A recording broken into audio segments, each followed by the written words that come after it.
Are we taping? I was a one-man shop. Had all the equipment, a lot of industrial equipment, and I could pretty much do anything woodworking, furniture related.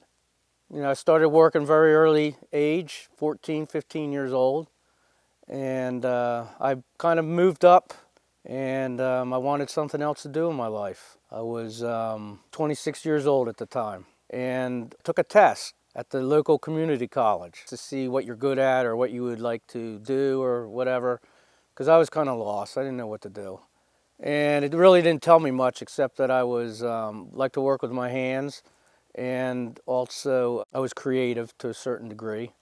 So I decided to explore woodworking schools. What I went into was the design and engineering part of it, which is drawing all the blueprints, making all the specifications and stuff like that. But halfway through that, I decided to get into the hands-on, which is the production management course. Well, Patty got a job in South Carolina. Patty's my wife. I met her in 1982, and we've been together ever since. She went to school up there at Appalachian State and got a couple degrees, and took a job in South Carolina. And I stayed on in North Carolina for about a year and a half before deciding to go off on my own down in Aiken, South Carolina. So I went down there and started a business.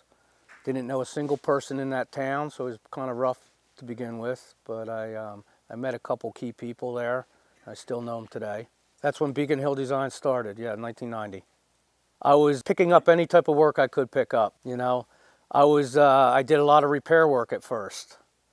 My friend that I met down there, he had some work for me to do.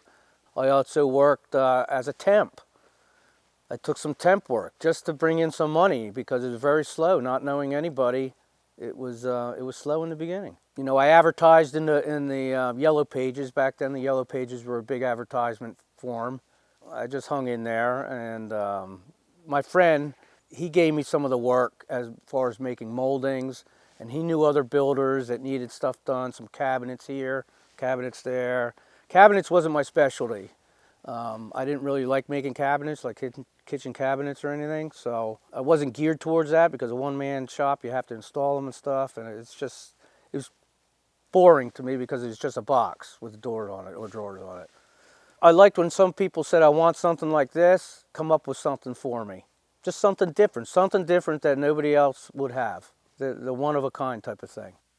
You know, I had worked so many years in the manufacturing business where I was inside all the time, and here I was free to pretty much do whatever I wanted to do, and that was a great feeling. I mean, there was some days that I just put a sign up in the front, going fishing, and I went with my buddy Matt on his boat fishing.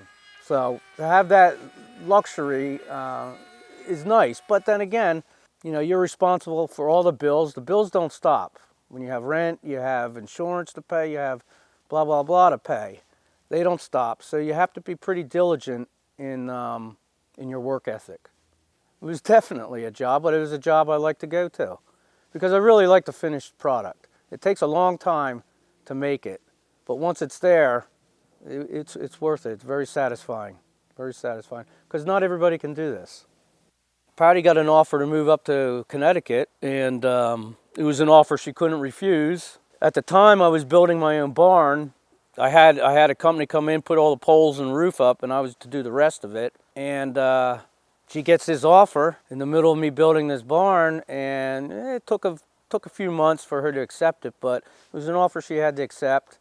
And I accepted it too, and we ended up moving up here to Connecticut with the hope of buying a house with a barn or building a barn and moving the business up here. Well, that never happened. It took us a long time to find a house. We couldn't find a house with a barn. It was just a bad time in real estate at the time, and certain things happened with the company. And we couldn't afford to build the barn, is what it turned out to be. I was hurt quite a bit by it because I had a lot of money tied up in equipment. I lost whatever I put into that barn. You know, I just got the feeling I don't want to start all over, this whole thing all over again in a place I do not know a single person again. So I was actually born during the time of you running Beacon Hill Designs. Sure. How was the transition from you being self-employed with only having to provide for one other person, mom, to having to support a child? Well, it was tough because I didn't spend as much time at the shop then. I would have to go in at night or on the weekends when she was home. A lot of times she would work 4 days a week only, 4 10s. So I would have an extra day there. But yeah, I definitely didn't spend as much time in the shop as when you came along. You know, you used to come to the shop when you were young. I used to take you, you probably don't remember, but in some installations or deliveries or something, you used to come with me sometimes. And this is maybe when you were one or so, you know. You have your first kid and it's something that overshadows everything else. You were either in your stroller or car seat or something. You weren't really walking around in the shop, and you know, it was just quick deliveries or something that didn't really, you know, I don't know. I might have even left you in the truck there for. Sometimes it was really quick in your car seat. I couldn't just, you know, I was Mr. Mom to you. I turned into Mr. Mom, and I did go around to other furniture or woodworking shops and seek employment, but at the time that I was checking that out, unemployment was pretty high. Nobody was hiring. It was just a bad time in the economy, and I never ended up getting a job. So I just put that on hold. You know, eventually someday I would like to get my stuff cranked up again. If not that stuff, some other stuff, just as a hobby or as a. I really enjoyed the repair work. Because if you can repair something and nobody can notice that it's ever been repaired, that's a good job.